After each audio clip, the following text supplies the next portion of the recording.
महान शक्तिमान हमारे दयावान परमेश्वर, धन्यवाद स्तुति प्रशंसा करते हुए हम आपके कदमों में आते हैं, आपका धन्यवाद देते हैं।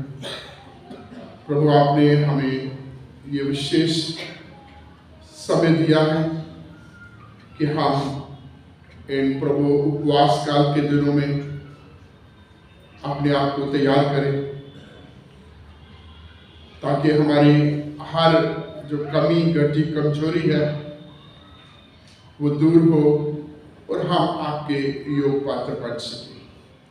इस प्रार्थना को सुने प्रभु यीशु के पवित्र नाम में। प्रभु यीशु मसीह के बपतिस्मा के बाद जो तीसरे अध्याय मत्ती में हम पढ़ते हैं, वो आत्मा के चलाए जंगल में रहे 40 दिन 40 रात। जो आज से जो उपवास काल शुरू हो रहा है 40 दिन का प्लस 7 संडे होंगे। और प्रभु यीशु मसीह ने जब 40 दिन 40 रात निराहार रह करके अपने आप को तैयार किया सेवकाई के लिए, उस महान बलिदान के लिए, हम सब के पापों से हमें बचाने के लिए, तो उसके बाद जब वो जंगल में तमाम वृक्षों को के ऊपर फतेह पाने के बाद वो वापस आते हैं, सेवकाई का आरंभ करते हैं, तो वचन में हम पढ़ते हैं बहुत सारे लोग उसके पीछे चले आते हैं। और 5वां 6वां और 7वां वचन अध्याय जो है पहाड़ी देश के नाम से जाना जाता है। वचन कहता है वो भीड़ को देखकर पहाड़ पर बैठ गया। जब उसने बहुत बड़ी भीड़ को देखा तो बैठ गया और उनको रोजमर्रा जीवन की तालीम देने लगा। अब देखिए, प्रभु यीशु मसीह ने जब उनको तालीम देनी आरंभ की तो वचन मत्ती 5 में देखेंगे।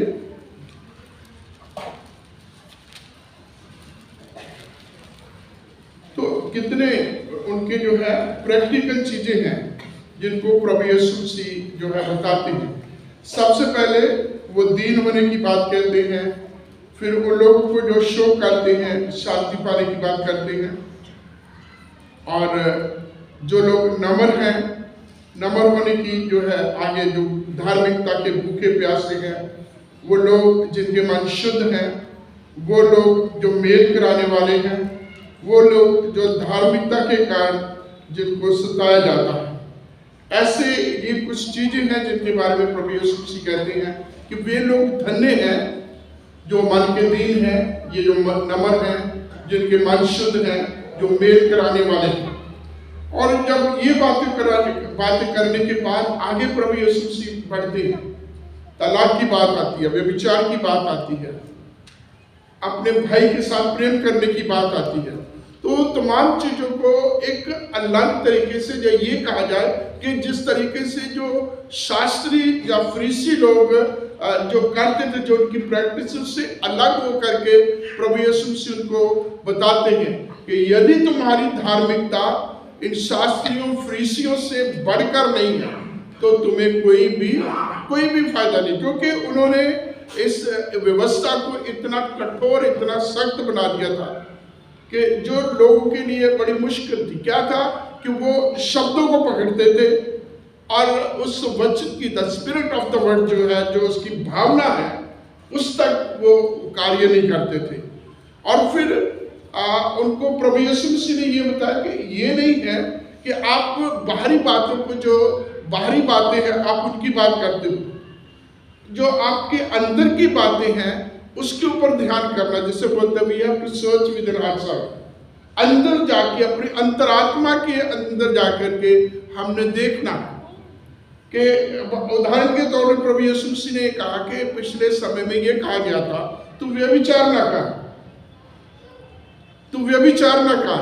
और प्रभु यीशु मसीह कहते मैं तुमसे सच कहता हूं कि यदि उस भावना के साथ जो व्यभिचार की है उससे किसी को देख भी लिया है तो वो करने, ये नहीं है कि जो आपने फिजिकल चीजों की बात कर रहे हैं, अगर आपने वो भावना भी आपके दिल में आ गई तो आप जो है उतने ही गुनाहगार हैं जितने कोई उस अंगों के द्वारा, उस शरीर के द्वारा करने की बात है। अपने भाई के साथ प्रेम करने की बात है कि ये हो ही नहीं सकता कि कोई परमेश्वर से प्रेम करे और अपने भाई से नफरत करे।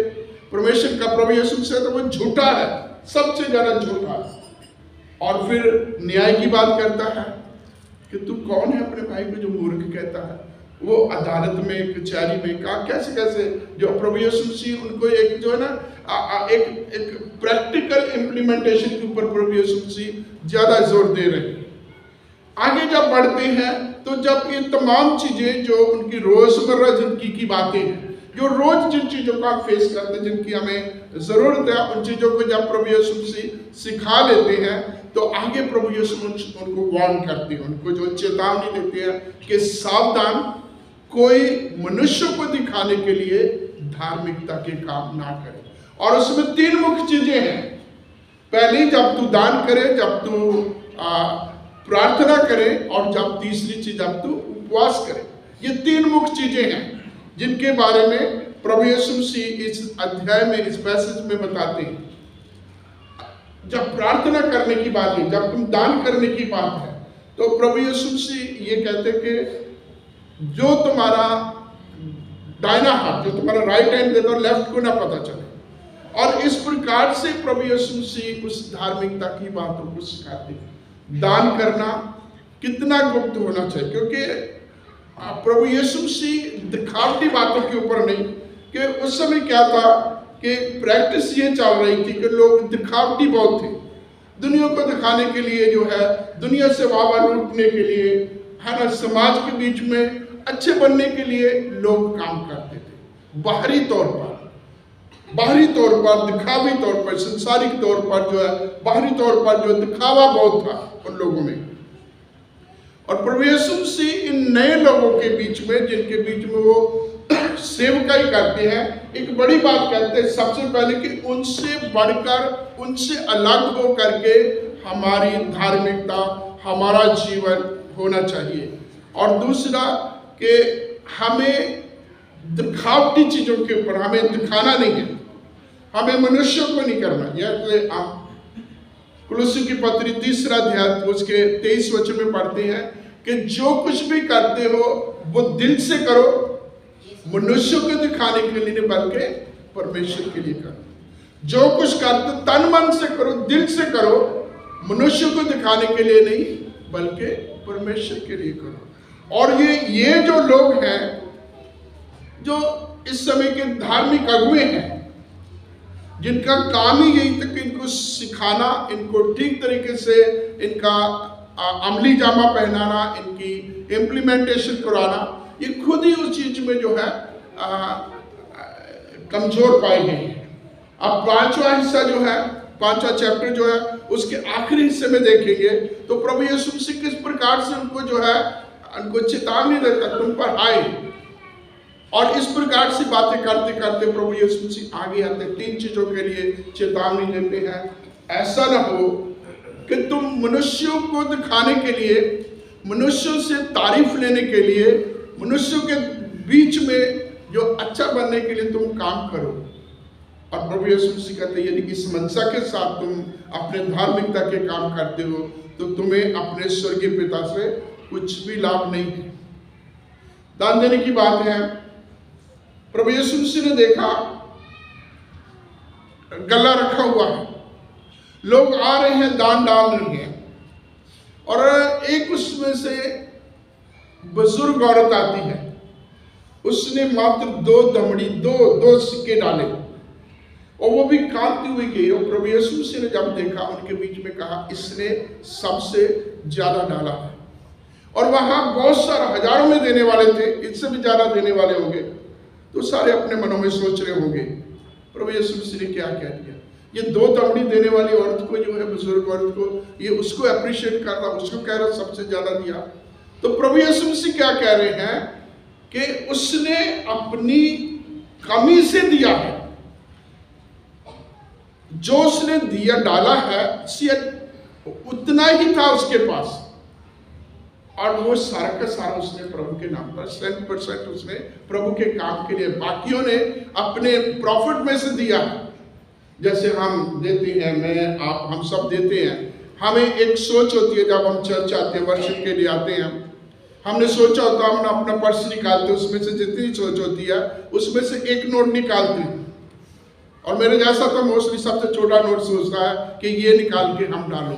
हमने सोचा होता, हमारी जेब में बहुत सारे पैसे होते हैं, सोचा होता सर थोड़े से थोड़े जितने हमने सोचे वो देते हैं।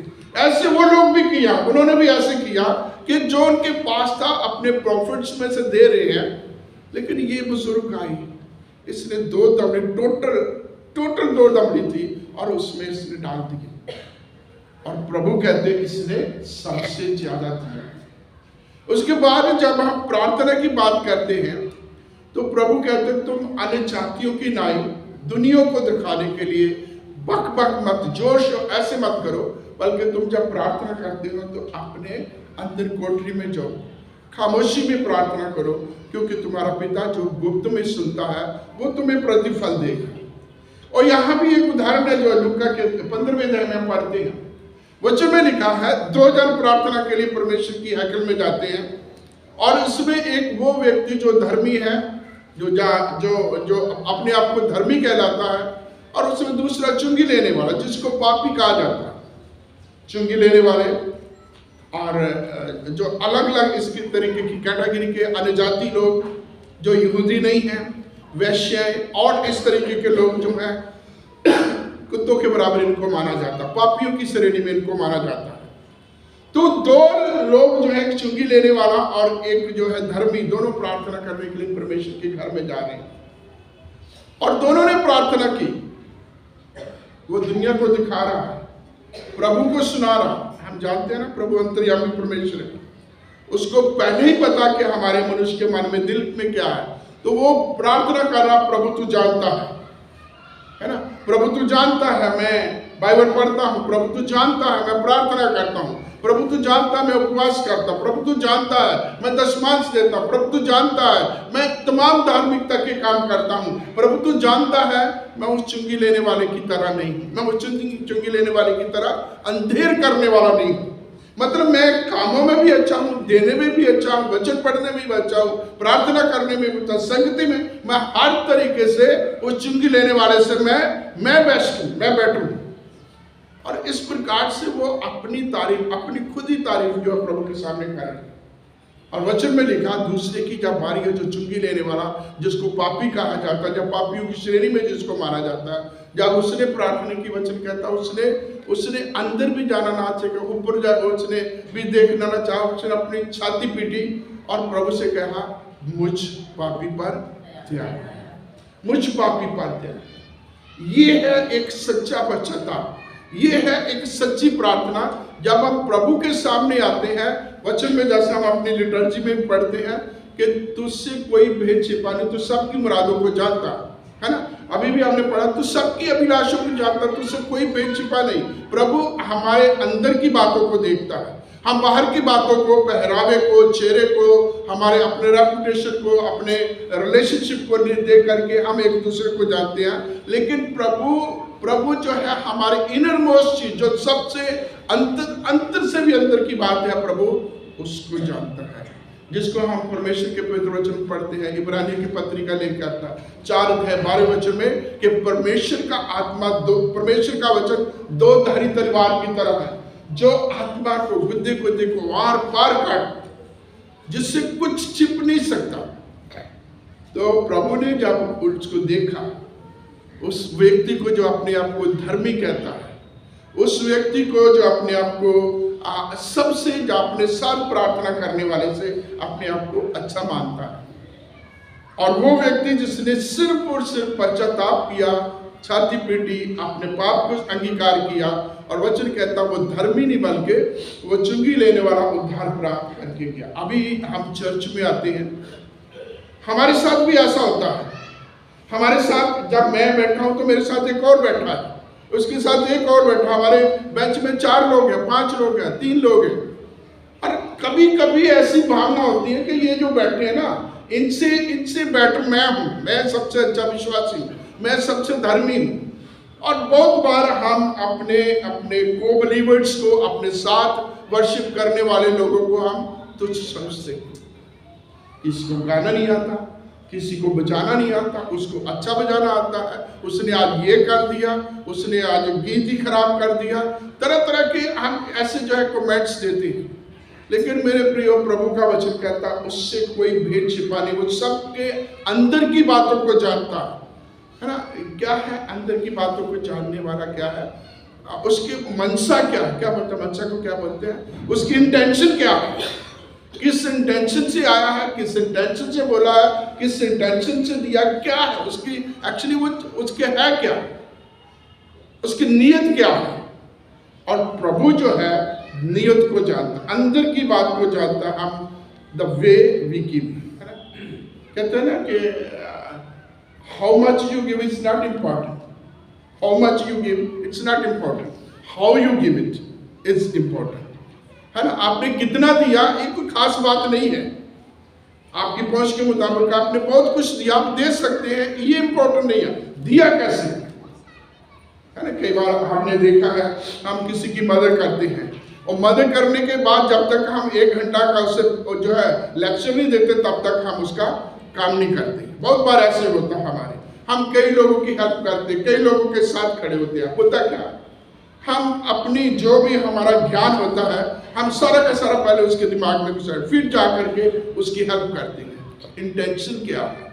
और प्रभु जो है मेरी आपकी हम सब की इंटेंशन के ऊपर कह रहे हैं कि हम किस इंटेंशन के साथ दान देते हैं या किस इंटेंशन के साथ प्रार्थना में आते। जब आते हैं हम प्रभु के सामने, क्या इंटेंशन, क्या सोच, किस तरीके से आते हैं।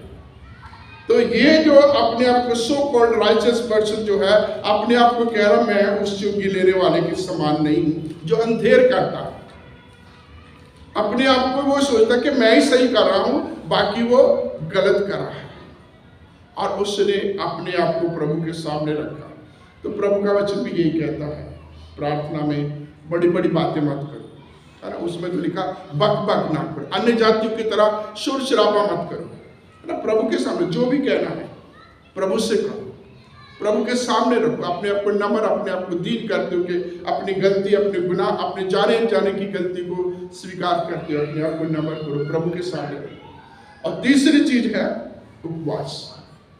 और उपवास के बारे में अभी जो हमारे सामने यशायाह नबी की किताब से पढ़ा गया है कि जो तुम उपवास करते हो, तुम कहते हो कि क्या कि हमने उपवास रखा, हमारी सुनी नहीं गई। आगे प्रभु का वचन कि जिस उपवास से मैं खुश होता हूँ, जिस उपवास को मैं चाहता हूँ, क्या ये नहीं है कि अन्याय के जो दास बनाए हैं उनके जुए तोड़ दें, या विधवों अनाथों का जो है उनके साथ न्याय करना, किसी का बेईमानी नहीं करनी, किसी के साथ अन्याय नहीं करना, नाजायज नहीं करना। मैं जिस उपवास से प्रसन्न होता हूँ वो ये है, और प्रभु चाहते हैं हम इस तरीके से अपना आप करें। पौलुस ने आखिरी बात कही जो इस पूरे के पूरे सीजन में मेरे आपके लिए, हम सब के लिए, कोई भी क्यों ना हो, हमारे लिए बहुत जरूरी है। हम पढ़ेंगे, देखेंगे थोड़ी देर पौलुस की उस पत्री को, 9 अध्याय उसके 24 वचन जो पढ़ा गया, पहला कुरिन्थियों 9 अध्याय 24 वचन पढ़ेंगे, जिसको मिल गया पढ़ेंगे। नहीं जानते कि दौड़ में तो दौड़ते सब ही हैं, परंतु इनाम एक ही ले जाता है। तुम वैसे ही दौड़ो कि जीतो। जी पढ़िए। हर एक पहलवान सब प्रकार का संयम करता है। वे तो एक मुरझाने वाले मुकुट को पाने के लिए ये सब करते हैं, परंतु हम तो उस मुकुट के लिए करते हैं जो मुरझाने का नहीं। जी। इसलिए मैं तो इसी रीति से दौड़ता हूँ, परंतु लक्ष्यहीन नहीं। मैं भी इसी रीति से मुक्तों से लड़ता हूँ, परंतु उसके समान नहीं जो हवा पीटता हुआ लड़ता है। परंतु मैं अपनी देह को मारता, कूटता और वश में कर लाता हूँ, ऐसा न हो कि औरों को प्रचार करके मैं आप ही किसी रीति से निकम्मा ठहरूं। ये है उपवास। मैं अपनी देह को मारता, कूटता हूँ, वश में लाता हूँ, ताकि ऐसा ना कि मैं औरों को उपदेश दूं और खुद मैं निकम्मा रहूं। वहां पूरी बात लिखी है, ये है कि हमें अपने आप को वश में लाना, अपने आप को सेल्फ कंट्रोल, अपने आप को पूरी रीति अपनी देखने से शुरू करना, और अपना बोलना चालना, हमारी सोच, हमारा बिहेवियर, हमारा उठना बैठना, हमारे तमाम काम, हमें उस चीज के ऊपर ध्यान देना। और इसका यदि पौलुस ने जैसे कि मैं भी अपनी देव को मारता कूटता अपने वश में लाता हूं, मैं हवा में जो मुक्के मारते हैं उनकी तरह नहीं हूं। या ये कहा जाए हटके बात है कि मैं हवाबाजी नहीं, बल्कि मैं सीरियसली इन चीजों के ऊपर सोचता हूं, अपने देह को वश में लाता हूं। तो आज से जो हमारा सीजन शुरू हो रहा है, उपवास का मतलब है वश में लाना, नियंत्रण में रहना। जो परमेश्वर का वचन कहता उसके अनुसार हमें अपना जीवन जीना। भूखे रहने से कोई फायदा नहीं होगा, कुछ भी देने से कोई फायदा नहीं होगा, जब तक हम उस भावना में, जब तक हम उस स्पिरिट में नहीं, जब तक वो चीज जो प्रभु मुझसे आपसे चाहता है वो नहीं है। नहीं तो जैसे प्रभु का वचन कहता है, ठंडनाता पीतल और झंझनाती छाछ की तरह। ऐसे उपवास काल पहले बहुत आए मेरी आपकी जिंदगी में, ऐसे ये भी निकल जाएगा, लेकिन लाभ हमें कुछ नहीं होगा। आज से हम अपने आप को मारे कूटे, है ना। क्या होता है मारने कूटने का क्या मतलब? उदाहरण के तौर पर मैं बोल रहा हूं, कोई सीरियसली मत लेना। मेरी और लाजरस की बात होगी, अच्छी बहस हुई, तो शाम को मैं जब अपने बेड पर गया तो मैं बैठा बैठा लेटा लेटा जो है इनकी टांगे भी तोड़ दी। इनके लिए जो भी करना था, अगली बार मिलना तो मैं ये बोलूंगा, एक पूरी अपनी तैयारी कर दी। लेकिन इस बीच में परमेश्वर का आत्मा आपसे बात, क्या बोल रहा, क्या सोच रहा। तो उस समय जो है हमें अपनी उस सोच के ऊपर वश करना, उसको कंट्रोल में लाना। बहुत बार मेरे साथ ऐसा होता है, हमारे साथ तो अक्सर ऐसा होता रहता है। तो क्या होता है, जब ऐसी सोच आती है किसी के ऊपर, किसी के साथ बदले की भावना की जब सोच आती है, तो फिर अपने आप को क्या, शैतान क्या सोच रहा है, शैतान क्या सोच रहा है। मैंने बहुत समय पहले आपको एक उदाहरण दी थी। मेरे पासवान के दोस्त थे, वो भी पासवान थे, और वो कहते कि मेरी उनकी कलीसिया के साथ बहस हुई, और बहस होने के बाद थोड़ा वो परेशान हो गए, इमोशनल हो गए। तो कहते कि क्या मैं इनके बाप का नौकर लगा हुआ, क्या मैं इनके बाप का नौकर हूं? तो कहते जब मैं घर के, वो पासवान कहते कि जब वो घर के, जब वो प्रभु के कदमों में बैठे प्रार्थना करने लगे, तो कहते प्रभु ने मुझे बताया कि वास्तव में मैं उनके बाप का नौकर हूं। तो उनका बाप कौन है? जिसको बोलते आए हमारे बाप, है ना, जो स्वर्ग में, मैं उनके बाप का नौकर हूं। यदि मैं ये कहता ना मैं प्रभु का सेवक हूं, तो प्रभु का सेवक मतलब मैं प्रभु की ओर से आप लोगों की सेवा के लिए बुलाया गया। तो मुझे आप लोगों के लिए हर तरीके से आपके साथ मुझे मिलके चलना है, आप लोगों के साथ होकर के मुझे काम करना है। मैं आपके ऊपर कोई थोपने नहीं, आपके साथ लड़ने नहीं, आपके साथ कुछ और रिलेशन नहीं, आपके साथ प्यार का, प्रभु के वचन के अनुसार का रिलेशन बनाने के लिए आया। तो बहुत बार ऐसे होता है, हम इंसान ऐसे हम सोचते हैं। बहुत बार जिसने थोड़ा ऊंची आवाज से बोल, अच्छा कल का बच्चा ऐसे कह गया, तो आती है ऐसी बातें, ऐसी सोच आती हैं। ऐसी सोच को हमें पकड़ना है, ऐसी सोच को हमने खत्म करना है, ऐसी भावना को हमने खत्म करना है।